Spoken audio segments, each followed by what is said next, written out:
সবাইকে শুভেচ্ছা শুভকামনা। আজকের এই ভিডিওতে আপনাদের সাথে আমি আছি ডাক্তার স্বপন খালতো। এগুলো হচ্ছে আমার দেশি মুরগির প্যারেন্টস। এখানে প্রায় 70টা প্লাস আমার প্যারেন্টস আছে, অর্থাৎ ডিম পাড়া মুরগি আছে। আমার টোটাল মুরগি হচ্ছে 90টা, মরগ আছে, তারপরে কিছু বাড়ন্ত মুরগি আছে।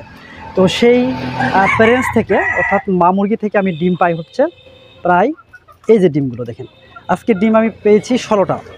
আমি প্রত্যেক দিন 20টা 25টা 16টা 12টা করে ডিম পাই প্রতিদিন। তো এই ডিমগুলো পাওয়ার জন্য ভাই আপনাকে তো মেহনত করতে হবে। হ্যাঁ, আপনি চাইলেই আপনার মুরগি থেকে এ ধরনের ডিম কিন্তু আপনি প্রতিনিয়তই পাবেন। তো সেটার জন্য আপনাকে বাড়তি কিছু যত্ন করতে হবে, পরিচর্যা করতে হবে, মেহনত করতে হবে। আপনি চাইলেই যে আপনার মুরগিগুলো ডিম দিবে এমনটা না। হ্যাঁ, কারণ হলো যে আমি আমার যে দেশি মুরগির যে ফ্রেন্ডসগুলো আছে বা যে দেশি মুরগিগুলো আছে এইগুলো থেকে আমি প্রতিনিয়তই ডিম পাই বিভিন্ন কারণে। কারণ এগুলো হচ্ছে আমার নিজের হাতে তৈরি করা মুরগি।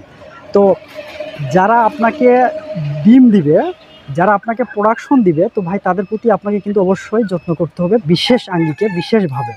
তো এই জন্যই বললাম যে আপনি চাইলেই যে আপনার খামার থেকে আপনি পর্যাপ্ত পরিমাণে ডিম পাবেন এটা কিন্তু ভাববার কোনো সুযোগ নেই।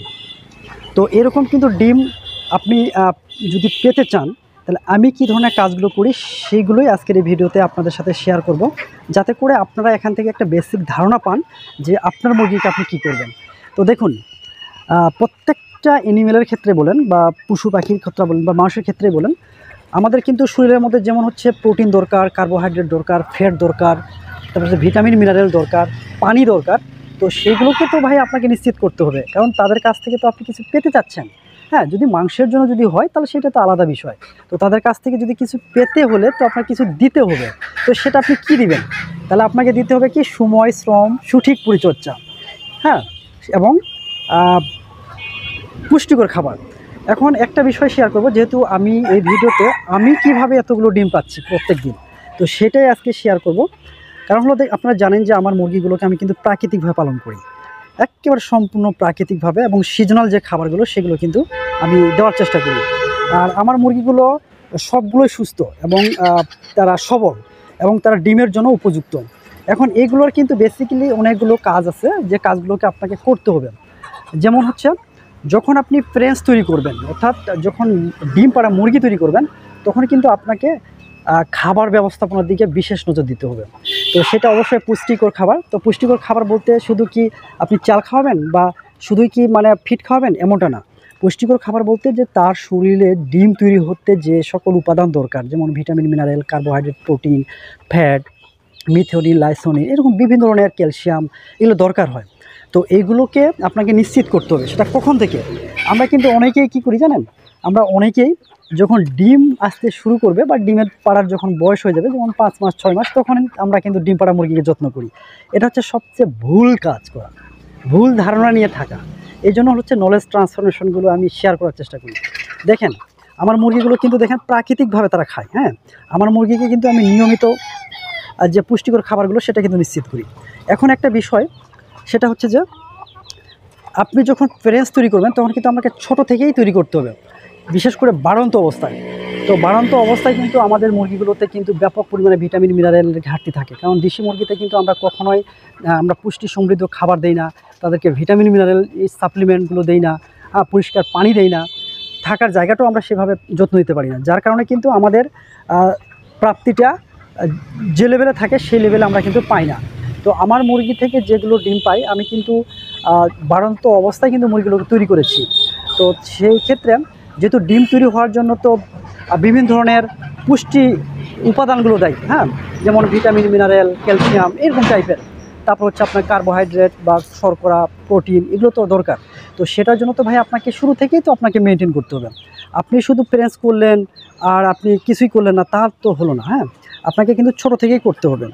আমাদের যে ভুল কাজগুলো আমরা কোনটা করি জানেন? আমরা করি হচ্ছে কি, যখন ডিম পাড়া শুরু হয় তখন ইসেল খাওয়াই, AD3 খাওয়াই, ক্যালসিয়াম খাওয়াই। ফলে কি হয়, দেখা গেছে যে মুরগিটা পাতলা, মানে ডিমের খোসা পাতলা হচ্ছে, ডিম পারতেছে না, ডিম পারলে কুচে বসে না, দেখা গেছে যে 3টা ডিম পাড়ার পরে আর ডিম পাওয়া যাচ্ছে না বা পারতেছে না।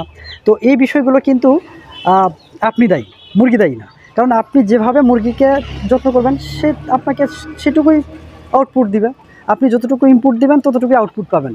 তো তো এই জন্যই বললাম যে আপনি চাইলেই যে আপনার মুরগি থেকে আপনি পর্যাপ্ত পরিমাণে ডিম পাবেন, এটা কিন্তু ভাবার কোনো সুযোগ নেই।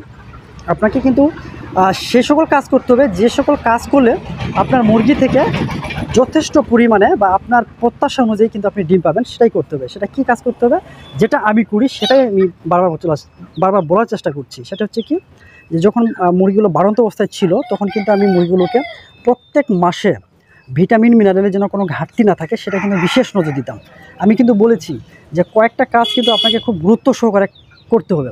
সেই গুরুত্ব সহকারে কাজটা কি, যে যখন বাড়ন্ত অবস্থায় থাকবে তখন কিন্তু প্রত্যেক মাসে আপনারা কি করেন, যে এক মাসে আপনারা ইসেল, ক্যালসিয়াম, মিনারেল যা আছে এক মাসে সব দিয়ে দেন। তো ভাই এক মাস দিয়েই যদি আপনার মুরগি থেকে 12 মাস ডিম আশা করেন, তো তাহলে তো আপনি বোকার স্বর্গে বাস করছেন।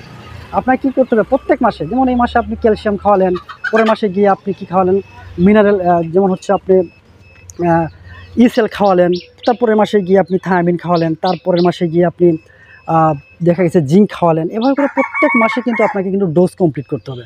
একবারে না, এক মাসে না, এক সপ্তাহে একাধিক কিন্তু এগুলো ভিটামিন মিনারেল কিন্তু কখনোই খাওয়াবেন না। এটা এক নম্বর।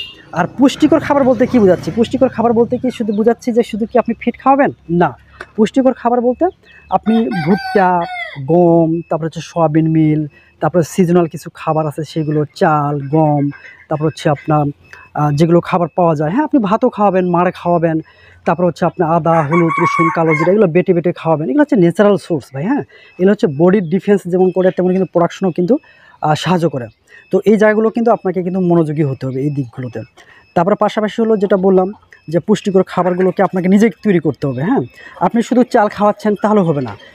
আপনি চাল খাওয়াবেন, আপনি গম খাওয়াবেন, ভুট্টা খাওয়াবেন, সবই খাওয়াবেন, সবই ঠিক আছে, কিন্তু পাশাপাশি আপনাকে নজর দিতে হবে যে সে সকল খাবার থেকে আপনি কি যথেষ্ট পরিমাণে প্রোটিন পাচ্ছেন, তো শর্করা, ফ্যাট, লাইসোনিন, মিথিওনিন, ক্যালসিয়াম এগুলো পাচ্ছেন তো। তাহলে যদি না পেয়ে থাকেন তাহলে তো আপনাকে সেটা ম্যানেজ করে দিতে হবে।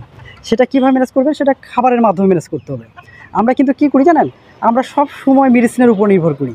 কী করি, আমরা ক্যালসিয়াম দিচ্ছি অনবরত, আমরা ইসেল খাওয়াচ্ছি, এডি3 খাওয়াচ্ছি। ভাই এভাবে করলে হবে না। আপনাকে না ছোটো থেকেই সব ধরনের পুষ্টি উপাদানগুলো আপনাকে কিন্তু নিশ্চিত করতে হবে। তাহলেই কিন্তু আপনারা কিন্তু আমার মতো করে কিন্তু ডিম পাবেন। আর আমি যে কাজটা করি সেটা হচ্ছে, যেটা তো বললামই, তো যে কাজটা আপনারা সবসময় করবেন সেটি হচ্ছে যে বাড়ন্ত অবস্থায় মুরগিগুলোকে বেশি যত্ন করবেন। কখনোই ডিম পাড়া অবস্থায় হঠাৎ করে কোনো কিছু খাওয়াতে যাবেন না। এটা কিন্তু হিতে বিপরীত। আপনি কেন খাওয়াবেন, কারণ যে সময় যখন প্রয়োজন ছিল সে সময় কিন্তু আপনি দিতে পারেননি। একটা শিশু কখন ভালো থাকে, সুস্থ থাকে, সবল থাকে, যখন তার মা পুষ্টি সমৃদ্ধ খাবার খায়, যখন সেই সব ধরনের পুষ্টি মানগুলো নিশ্চিত করতে পারে তার শরীরে, তখনই কিন্তু তার শিশুটা বা বেবিটা কিন্তু ভালো থাকে, সুস্থ থাকে। তো সেমভাবে ভাই আপনার মুরগি থেকে আপনি ডিমে আশা করছেন, মাংসের মুরগি হলে সেটা আলাদা বিষয়, আপনি তাদের কাছ থেকে আপনি ডিম প্রত্যাশা করছেন, আশা করছেন, তাহলে তো সেই জায়গা থেকে আপনাকে সেই আউটপুটটা নিয়ে আসতে গেলে আপনাকে তো ইনপুট দিতে হবে। তো সেই ইনপুটগুলোই হচ্ছে কি, পুষ্টিকর খাবার, ভিটামিন মিনারেলগুলো আপনাকে নিশ্চিত করতে হবে। সেটা কখন, সেটা কিন্তু ডিম পাড়া অবস্থায় না, আপনাকে বাড়ন্ত অবস্থায়, যাতে করে বাড়ন্ত অবস্থায় যেন ওই মুরগির শরীরে যেন কোনো ধরনের ভিটামিন মিনারেল প্রোটিনের কোনো ঘাটতি যেন না থাকে। তো এই বিষয়গুলোকে আপনারা খেয়াল করবেন। তো সেই জায়গা থেকে যদি সংক্ষেপে বলি, তাহলে খাদ্যাভ্যাসটাকে আপনাকে নজর দিতে হবে। খাদ্যাভ্যাসের দিকে আপনাকে কিন্তু মনোযোগী হতে হবে। কোন খাবার খেলে মুরগি সুস্থ থাকবে, কোন খাবার খেলে সে সকল ধরনের পুষ্টিগুলো সে পাবে, সেগুলো কিন্তু আপনাকে আবিষ্কার করতে হবে, আপনাকে কিন্তু এই করতে হবে। আমি কিন্তু এভাবেই করি। আমি কিন্তু দেখেন, আমি কিন্তু গম, ভুট্টা ভাঙা, ভুট্টা আটা, প্রোবায়োটিক এনজাইম প্রোবায়োটিক্স দিই, তারপর হচ্ছে আপনার গম, তারপর হচ্ছে সয়াবিন মিল, কখনো কখনো আবার হচ্ছে দেখা গেছে যে ঝিনুকের গুঁড়া বা হচ্ছে ডিমের খোসাও কিন্তু কোনো সময় আমি কিন্তু খাওয়াই। যদি না পাই তাহলে ডিসিপি কিন্তু বাজারে পাওয়া যায়, সেটাও কিন্তু আমি কিনে খাওয়াই। তো সব কিছু মিলেই আপনাকে বাড়ন্ত অবস্থাতেই সকল ধরনের পরিচর্যার দিকে আপনাকে মনোযোগী হতে হবে। আমি যেটা করেছিলাম আজ থেকে প্রায় 2-3-4 মাস আগে কিন্তু আমি সেই মুরগিগুলোকে বিশেষভাবে যত্ন করেছিলাম, বিশেষভাবে তাদেরকে আমি নজরে রেখেছিলাম, মনোযোগী ছিলাম সেই সকল খাবারের দিকে, যার কারণে আজকে কিন্তু প্রত্যেক দিন আমি যে ডিমগুলো পাই সেগুলো হচ্ছে আপনারা জানলে অবাক লেগে যাবেন। কারণ হলো এখানে যে 70টা প্লাস যে আমার প্যারেন্টস আছে, সেই 70টা মুরগি থেকে আমি প্রত্যেক দিন, যেমন আজকের কথা বলি, আজকে দেখেন কতগুলো ডিম পাইছি, দেখছেন এখানে প্রায় 5 থেকে 15, 16টা ডিম আছে। এই 16টা ডিম কিন্তু ভাই নিয়ে আসতে গেলে কিন্তু তো আপনাকে তো মেহনত করতে হবে, এমনি এমনি তো ভাই ডিমগুলো আসবে না। তো সব কিছু মিলেই আমি আপনাদেরকে বলবো যে আমি কিন্তু এই কাজগুলোই করি। প্রত্যেক মাসে কিন্তু ভিটামিন মিনারেল কিন্তু চলে, হ্যাঁ, প্রত্যেক মাসে যে কোনো একটা খাওয়াই, একাধিক না, যে কোনো একটা। যেমন ধরুন যে এই মাসে ক্যালসিয়াম দিলাম, পরের মাসে জিঙ্ক, তারপরের মাসে ইসেল, AD3, এভাবে করে কিন্তু প্রত্যেক মাসেই কিন্তু আমি ডোজ করাই। তারপর নিয়মিত কিন্তু কৃমির ডোজ করাবেন, হ্যাঁ, কৃমির ডোজ করালে আপনার মুরগিতে যে পুষ্টিগুলো যায় সেগুলো যেন সঠিকভাবে যেন তার শরীরে লাগে, হ্যাঁ, কাজে আসে। এই জন্য কিন্তু বছরে 2-3 বার হচ্ছে কৃমিনাশকের ওষুধ খাবেন, সেটাও কিন্তু একটা কাজ, হ্যাঁ। তো এই জন্যই বললাম যে আপনার মুরগি থেকে যদি সঠিক পরিমাণে, সঠিক পরিচর্যায় যদি ডিম আনতে চান, তাহলে কিন্তু আপনাকে এই ছোটো ছোটো কাজগুলো কিন্তু করতে হবে এবং এইদিকে আপনাকে মনোযোগী হতে হবে। তাহলে দেখবেন যে আপনার মুরগিগুলো সুস্থ থাকবে, সবল থাকবে এবং আপনি তাদের কাছ থেকে আপনার আশা অনুযায়ী, প্রত্যাশা অনুযায়ী কিন্তু আপনি ডিম পাবেন। তো আমার এইগুলো হচ্ছে আমার দেশি মুরগির, আমার মুরগি, আমার খামারের মুরগি, এগুলো হচ্ছে আমি প্রাকৃতিকভাবে পালন করি। তো তাদেরকে যতটুকু পরিবেশ দেওয়া দরকার আমার জায়গা থেকে কিন্তু আমি তাদেরকে দিই। তো এই কাজগুলো যদি আপনারা করেন তাহলে দেখবেন যে আপনারা আপনাদের প্রত্যাশা অনুযায়ী আপনারা ডিম পাবেন। আর সবচেয়ে বড় কথা হলো যে এটার প্রতি আপনাকে সময় দিতে হবে, শ্রম দিতে হবে, যেটা আমি শুরুতেই বলছিলাম। যখন আপনি সময় শ্রম দিবেন তখন কিন্তু দেখবেন যে আপনার মুরগি থেকে আপনি প্রত্যাশা অনুযায়ী কিন্তু আপনি ডিম পাচ্ছেন।